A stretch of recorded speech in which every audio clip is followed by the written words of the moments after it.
உலகத்தின் தோற்றம் குறித்து தன் பாடல் வழி அறிவியல் கருத்தை முதலில் அறிவித்தவன் தமிழன். பலாப்பழத்தை உடைக்காமலே அதில் எத்தனை சுளைகள் உள்ளன. நான் ஒரு மேத்ஸ் டீச்சர்னும் போது கணக்கதிகாரம் அப்படின்ற நூலை என்னுடைய பிள்ளைகளுக்கு அடிக்கடி கூறுவேன்.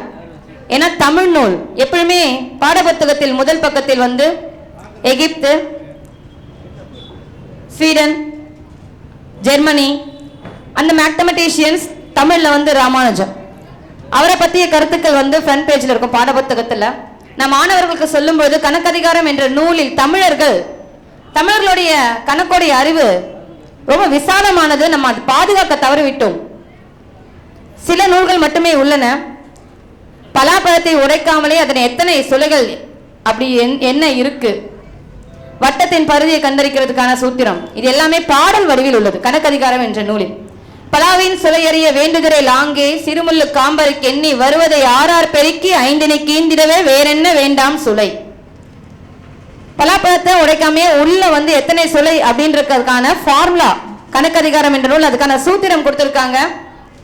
இதெல்லாம் எங்க பிள்ளைங்களுக்கு சொல்லுவேன். நான் தமிழர்களுடைய பெருமைகளை பற்றி பேசும்பொழுது தமிழை மட்டுமே பெருமையாக, தமிழ் மொழியின் பெருமைகளை மட்டுமே சொல்லாம நம்மளுடைய கணக்கியல் அறிவியும் மாணவர்களுக்கு சேர்த்து கூறுவது. நம்ம அறிவியல்ல மட்டும் இல்ல, கணக்குல மட்டும் இல்ல, எல்லாத்திலையுமே நம் மொழி எப்படி மூவா மொழியோ அதே போல நம்மளுடைய கணக்கியல் அறிவும் வியத்தகு அறிவாக இருக்கிறது. வானவியல் அறிவும் அதை சேர்த்து மாணவர்களுக்கு கூறுவோம். பூசணிக்காய், அதில் இருக்கும் விதையை கண்டறிய கூட அதில் ஒரு பாடல் உள்ளது. கீச்சென்னி முத்தித்து கீழாறினால் மாறி வேற்றையஞ்சு தன்னில் மிக பெருக்கி பார்த்ததிலே பாரி தள்ளி மூன்றிற் பகிர விதையாகும் பூசணிக்காய் தோறும் புகழ். வட்டத்தரை கொண்டு விட்டத்தரை தாக்க சட்டென தோன்றும் குழி. இது எல்லாமே கணக்கதிகார பாடலில் கணக்கை பற்றிய பாடல் வடிவில் சூத்திரங்கள் உள்ளன. அத்தகைய சிறப்பு வாய்ந்த கணக்கியல் அறிவை கொண்டவன் தமிழன்.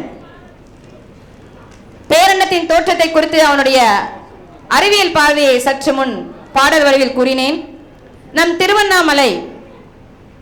நம் திருவண்ணாமலையின் சிறப்பு இங்கிருக்கும் அனைவருக்கும் தெரியும். அத்தகைய நினைத்தாலே முக்தி தரும் அண்ணாமலையில் பிறக்கும் வரம் பெற்ற நாம் அனைவரும் பெருமை கொள்ள வேண்டிய விஷயம்.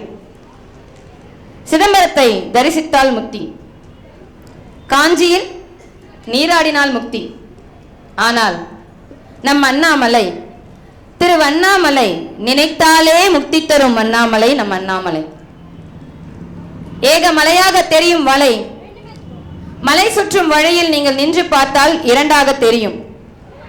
அர்த்த நாரீஸ்வர தத்துவத்தை அது விளக்குகிறது.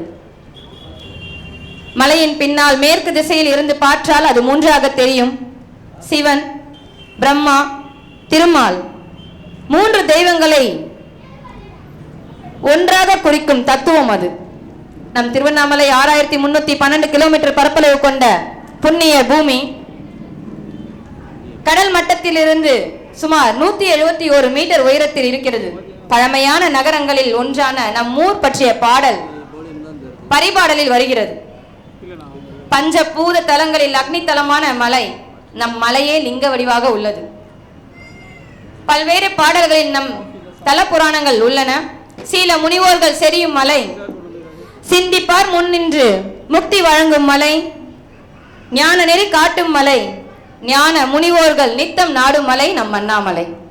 அது கிருத யுகத்தில் நெருப்பு மலையாகவும், தேதா யுகத்தில் மாணிக்க மலையாகவும், துவாபர யுகத்தில் பொன்மலையாகவும், கலியுகத்தில் கல் மலையாகவும், இன்று நம் அனைவரின் அன்பு மலையாகவும் காட்சி தந்து கொண்டிருக்கும் திருவண்ணாமலையில் இன்று புத்தக திருவிழாவில் தமிழின் பெருமைகளையும் தமிழன் அவனின் வானவியல் அறிவியும் கணக்கியல் அறிவியும் பற்றிய சில பாடல்களை உங்களுடைய பகிர்ந்து கொள்வதில் மகிழ்ச்சி அடைகிறேன்.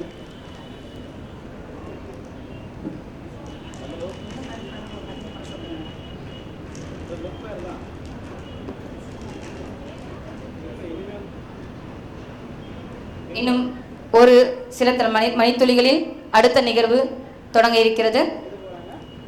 அரங்கின் வெளியே உள்ள சான்றோர் பெருமக்களையும் அறிஞர்களையும் அன்போடு இருக்கையை அலங்கரிக்க அழைக்கிறோம்.